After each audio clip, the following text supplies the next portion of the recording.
Hey, don't tell nobody or anything, but I'm bananas about this place. Yukendoit!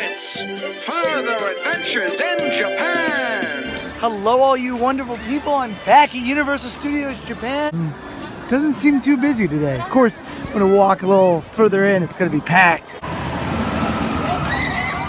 It's currently May, and this is the last full month of Universal Cool Japan.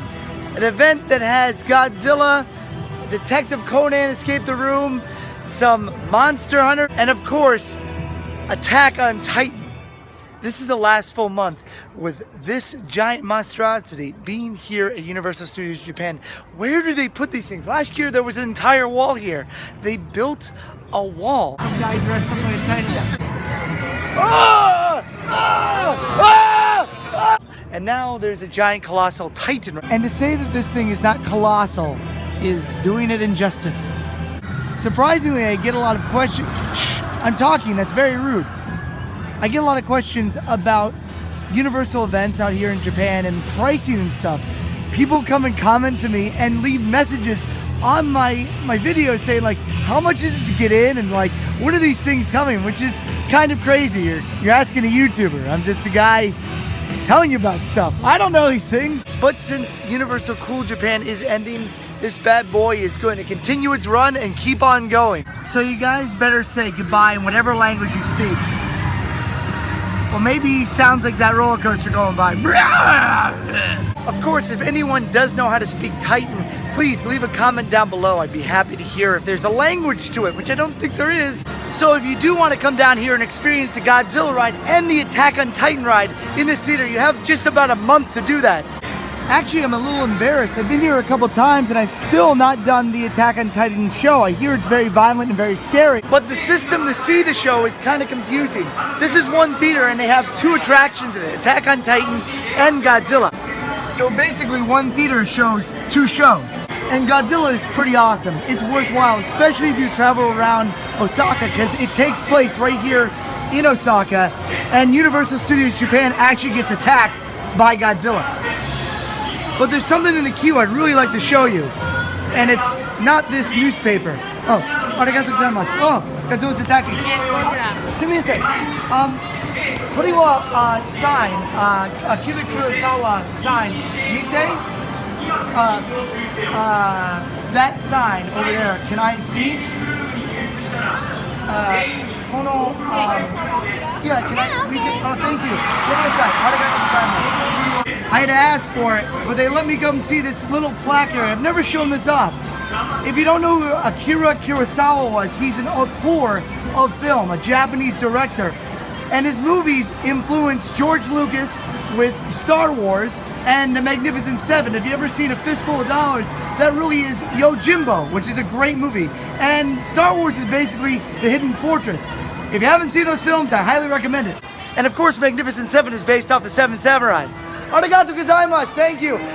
She's #1. Thank you so much. Continuing the subject onto new things, in the Dragon Quest popcorn cart here, they do have the King Slime thing that's actually squeezable. Ugh, they're gross. But they have like frozen stuff inside of the slime's head, which is cannibalism or slimanism. It's pretty crazy that the Godzilla ride actually gives you a newspaper, and this is a shot of Godzilla attacking Osaka. If you can't read Japanese, which is okay, and it literally shows where he's been and where he's sighted. And you can see some stills that are shown in the show. You're actually a jet pilot that's trying to blow up Godzilla by shooting a basically nuclear missile down his throat. It doesn't work out so well. And of course on the back they found a way to show off merchandise. Merchandise, merchandise, merchandising. It's where the real money in the movie's made. Speaking of merchandise, inside the cool Universal Japan shop, I gotta show you something. It's kind of spoilerific for the Godzilla ride, but I know most of you guys are gonna come out and see it. At the end of the ride, Godzilla actually picks up the Universal globe and you see it like right in his face. It's iconic and also pandering to its own audience, just like The Simpsons has send more money to Universal. One of the most popular items to buy in shops is folders, because in Japan you get a lot of paperwork and you never know if you need Godzilla to hold that paperwork, right? Well, this is new. They got Godzilla phone cases with its paw print in there. I just want everyone to know that Tokyo may be a Godzilla town, but Osaka is definitely a Mothra town. I literally stared at these for a good 5 minutes trying to figure out what they were, because they're Attack on Titan booster things. But they're actually just rollers, so you can clean your house. I clean the floor with the rollers.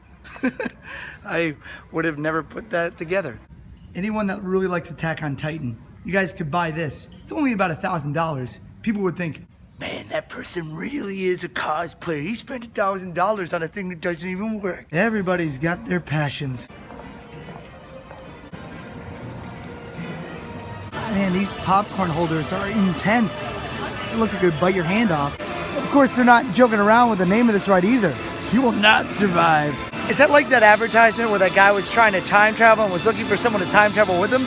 I've done this before, but safety is not guaranteed. And with Universal Studios' Cool Japan being on its last legs, I wonder if Terminator is on its last legs too, in the States and here in Japan. But what they do in Halloween Horror Nights in there is pretty impressive. They do the same regular show as I go through puberty as I'm talking. And then in the middle of it, all of a sudden Sadako, the girl from The Ring, they call him Samara in America, but Sadako here in Japan, comes and just completely destroys the show. And it's generally terrifying. Oh, we got some cosplayers. I don't know what they're from. Anyone know where they're from? Let me know. Leave a comment down below. As much as I like riding the Amazing Spider-Man, I do miss being able to say, hey, let's go on the Mummy. And sometimes I get confused. Of course, that was built when Kong was still in that building in Orlando. Anyone miss riding Kong? Well, I guess you guys have that again in both parks in the States, but it's not the original, right? In Orlando, in Sting Alley, they actually put a reference to Fantastic Beasts and Where to Find Them, but the only resident you'll see down this alley is a Spider-Man. And of course, if I wanted a coffee, I couldn't go there because there's no Starbucks here. There's only a whiskey truck. A whiskey truck. Not coffee, a whiskey truck with whiskey in it. It's kind of interesting because I've never seen a show here, but I'm sure it's here. Is that the show over there? Are those guys on the show? Is that the show that I have to clear out for? If I have to give the Minion area one good point, it's that it's very, very visually appealing. Of course, it's a little sad not to see Doc Brown's Institute of Technology there anymore. Sad face, sad face. Actually, tucked away from this area, there is a hidden Japanese restaurant named Saido, which one day I'd like to go to because it looks like the Club 33 of Universal Studios Japan. And the price is not on here, so I'm sure it's really expensive. And they're only open for 3 hours. You know, you can leave your heart in San Francisco, or you can just lose your wallet. Depends on where you go. Beer? American hot dog? Let's...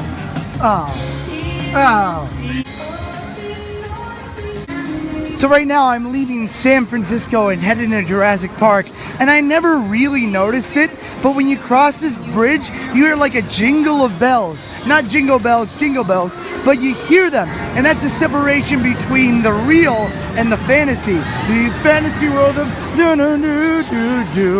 Jurassic Park. But before I cross that bridge, I'd like to focus some time on this area right over here. This is the area that had the J-Horror scare zone at Halloween Horror Nights. If you go on the flying dinosaur right there, you can see over this area, and you can see the 3 or 4, maybe 10 Tori that they have over here, still right here. And this is me thinking here, they might have a J-Horror area this year at Halloween Horror Nights. Not 100% confirmed, but boy, I'd like that and The Shining, because that was officially announced. Yay! Reported on that like a week before it happened. Should. You know, if you're filming something and it's cloudy and you really want a sunny day, the clouds actually help distribute the light, so everything looks kind of natural. Of course, I'm shooting an iPhone, so it doesn't look that great, but it looks better than nothing.